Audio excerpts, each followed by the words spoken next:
vamos a ver la diferencia entre glaucoma de ángulo cerrado versus glaucoma de ángulo abierto.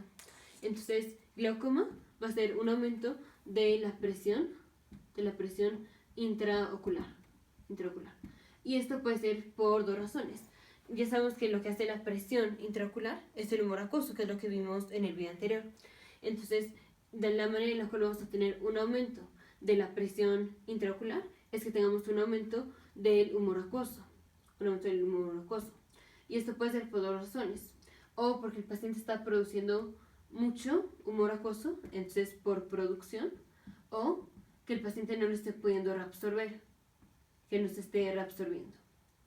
Entonces, cuando tenemos lo que se llama glaucoma de ángulo abierto, vamos a poner aquí, glaucoma de ángulo abierto, el problema es que el paciente está produciendo mucho humor acuoso. En cambio, cuando tenemos un paciente que tiene lo que se llama glaucoma de ángulo cerrado, aquí el problema es que no se está pudiendo reabsorber, no se reabsorbe el humor acuoso. Entonces, en el video anterior vimos que el humor acuoso es producido por el cuerpo ciliar.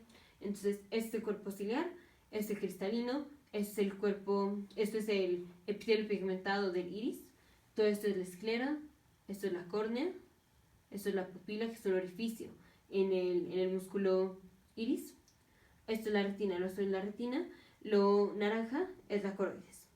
Esto es lo que vimos en el video anterior. Entonces, ya también en el video anterior vimos la vía por la cual reabsorbemos el humor acuoso y dijimos tenemos dos vías. Una es la vía uvoescleral y la otra es la vía trabecular. Entonces lo voy a poner aquí.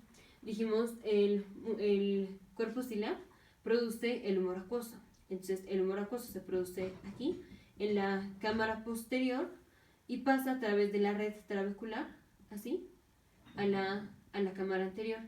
Y aquí pasa al canal de Schlemm, y en el canal de Schlemm se pasa a la vasculatura episcleral y así lo reabsorbemos. Entonces, esta fue la vía trabecular. Y finalmente terminé en el canal de Schlemm. Entonces, lo voy a poner aquí, este es el canal de Schlemm. Aquí, lo que va a pasar es cuando tenemos ángulo cerrado, vamos a tener una obstrucción del flujo desde la cámara posterior a que pase la cámara anterior. Entonces, primero, ¿qué es lo que llamamos el ángulo? El ángulo del ojo. Entonces el ángulo del ojo va a ser el ángulo que hay entre la esclera y el iris. Entonces aquí el ángulo va a ser esto de aquí, entre la esclera y el iris. Aquí igual, entre la esclera y el iris, entre la esclera y el iris. Así. Entonces, ¿qué ángulo está más cerrado? Digamos, ¿qué ángulo está más agudo? Este, entre el iris y la esclera, o este que está aquí, entre el iris y la esclera. ¿Cuál se ve más puntiagudo? Este se ve como así. Este se ve más así. Este está más agudo. Entonces, esto es que está más cerrado el ángulo. ¿Y qué pasa si está más cerrado el ángulo? En parte, la razón por la cual tenemos que estar más cerrado el ángulo, o sea que tenemos menos espacio entre el iris y la esclera, es en parte que el cristalino está aquí. Está de manera anterior, está movido, digamos, un poco anterior, más de lo normal. Entonces el cristalino comprime o empuja al iris. Y si te empuja el iris, tenemos una disminución de este ángulo. Entonces aquí está el cristalino, aquí está el iris.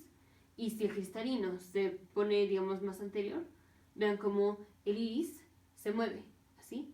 El iris se mueve y el ángulo de aquí, este ángulo disminuye. Ahora aquí, ¿cómo va a estar el flujo del humor acuoso?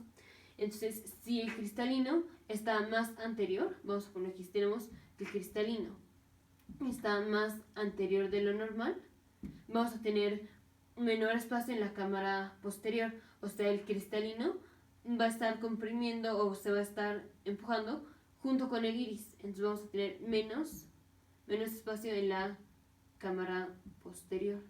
Y vamos a tener obstrucción del flujo porque si aquí tenemos el cristalino, y aquí está el iris, generalmente aquí vamos a tener el cristalino anterior, entonces el cristalino llega a chocar con el iris, y si choca el cristalino con el iris, el humor acuoso que se produce aquí en la cámara posterior ya no puede salir, porque ya aquí en donde salía, que era a través de la red trabecular, pasaba de la cámara posterior así a la cámara anterior y aquí terminaba en el canal de Schlemm.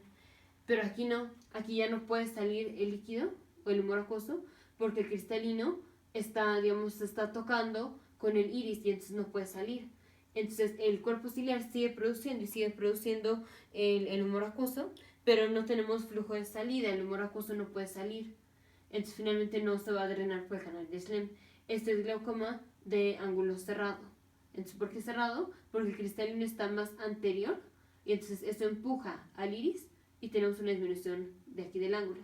Aquí el paciente tiene ángulo normal, se dice ángulo abierto, pero aquí el ángulo es un ángulo normal. Solo que entonces este paciente, ¿por qué va a tener un aumento de la presión intraocular? Va a ser porque está produciendo mucho humor acuoso.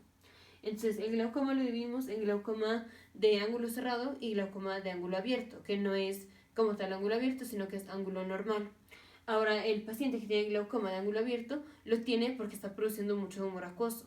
El paciente que tiene glaucoma de ángulo cerrado lo tiene porque tiene obstrucción del flujo de salida del humor acuoso.